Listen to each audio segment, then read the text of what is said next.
We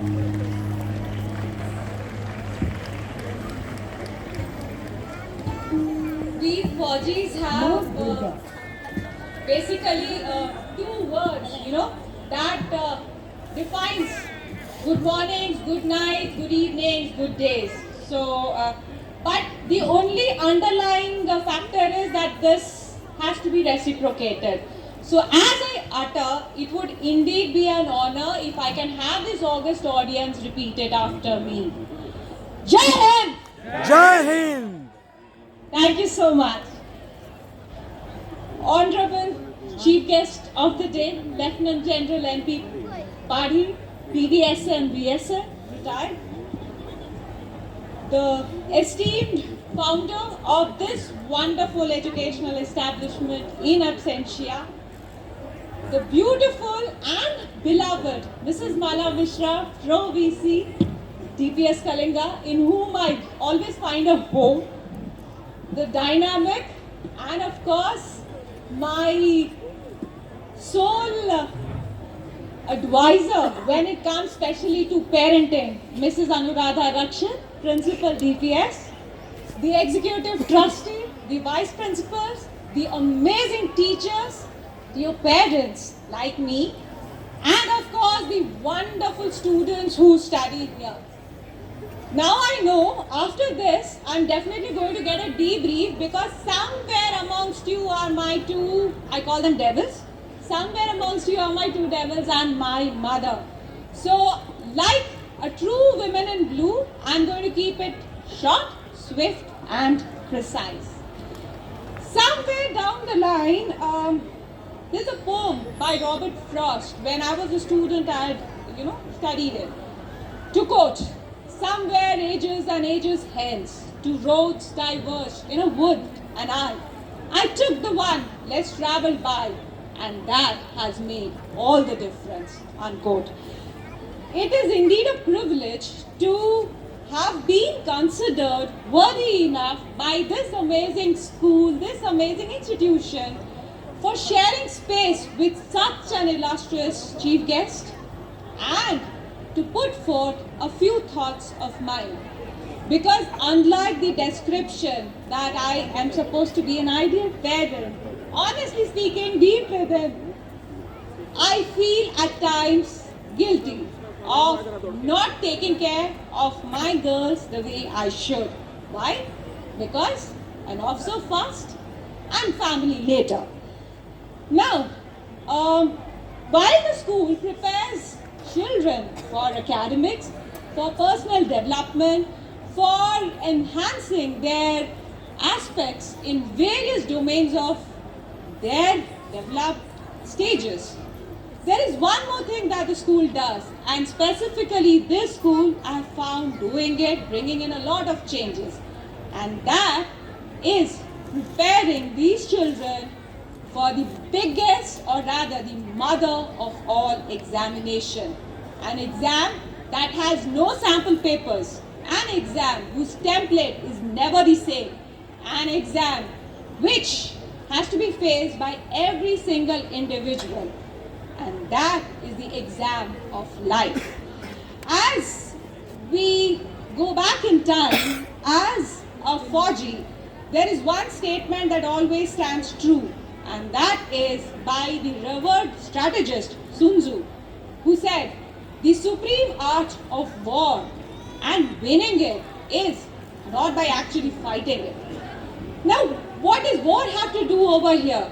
Trust you me, ladies and gentlemen, as the days have progressed, life is nothing short of a war. We have war within ourselves, we have war with our thoughts, changes in ideologies, you name it, and it is there. Now, when I joined the armed forces almost 19 and a half years back, I didn't know that there was a lot of similarity between what my parents had passed on to me and what the armed forces was passing on to me. So when I drew parallels, I found that there were 6 principles or rules, as I call them, which are universally applicable no matter what age, what stage, wherever we are. So for the next 4.5 minutes, I would put forth those rules. Rule number 1, making choices. Now, as a 4G, for us, that principle of war is selection and maintenance of aim.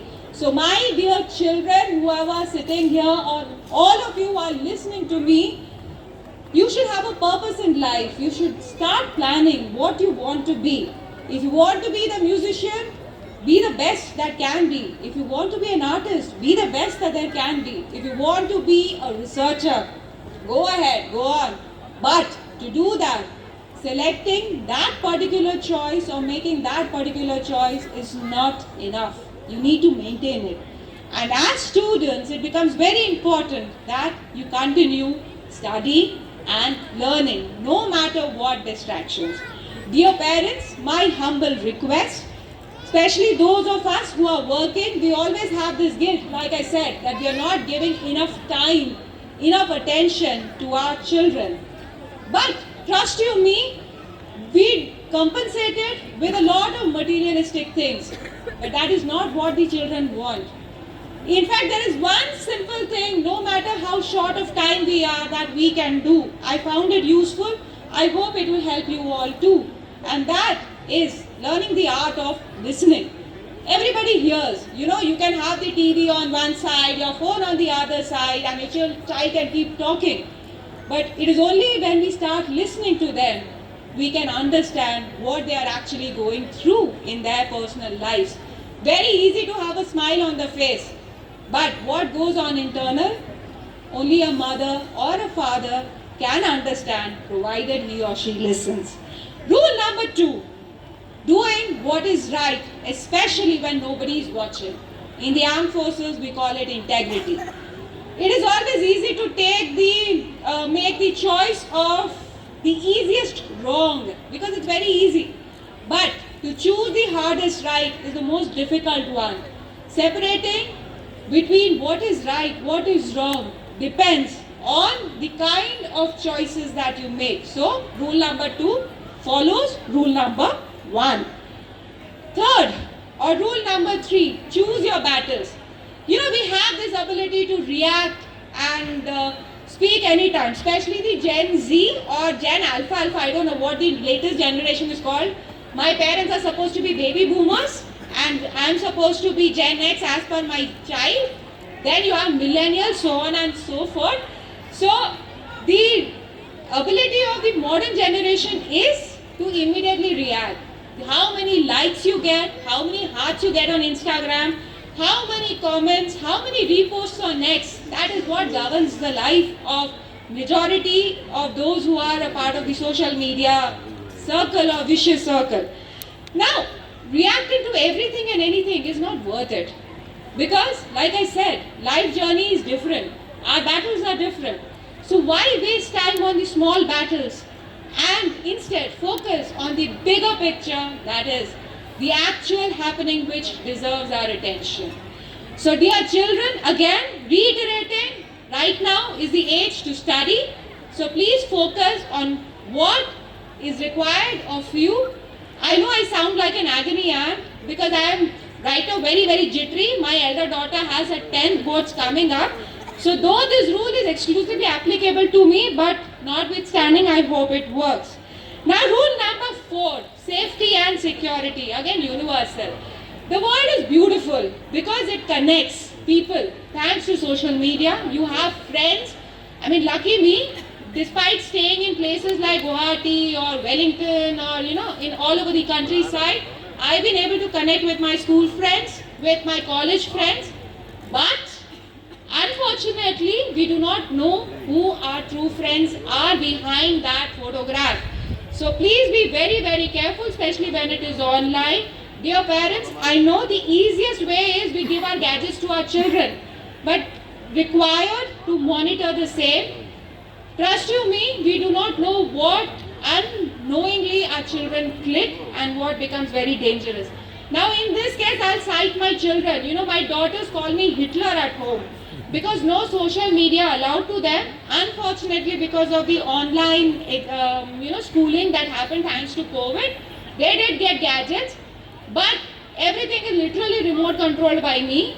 So my 15-year-old says that, this teenage is not worth it because every time you are behind our lives. But it is better to be safe than sorry later on, and I'm sure parents would agree with whatever I'm saying. The rule number 5 is to always have backup plans. In Forge, we have a plan A, that is the main plan. We also have a plan B, but we also have a plan C to plan B, because what if one fails? And luckily, since the alphabet has set of A to Z, that is almost 26 of them, we can have 26 backup plans. So if our choice is correct, if we are prepared, if we are able to do it with utmost integrity, if we keep ourselves safe throughout the entire route, then definitely we don't need to depend on our backup plans. Our main plan is more than enough. And the last, going back to ground zero, is a plan that over a period of time, these many years of life that I have spent, I discovered there are no rules actually. Because like I said, life is very, very different. Everywhere, any individual you meet, you talk to, has a story within himself or herself. So, as they say, in 100 years down the line, it doesn't matter which clothes you wore, which car you drove, which kind of house you stayed in.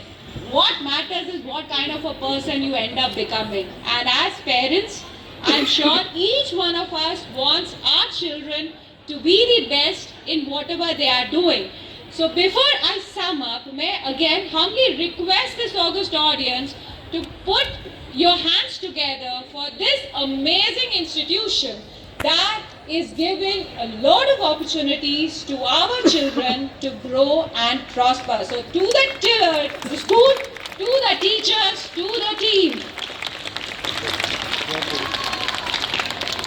And lastly, to sum up, again a poem, one of my favorite from my class 10 syllabus, which I've always kept very close to my heart.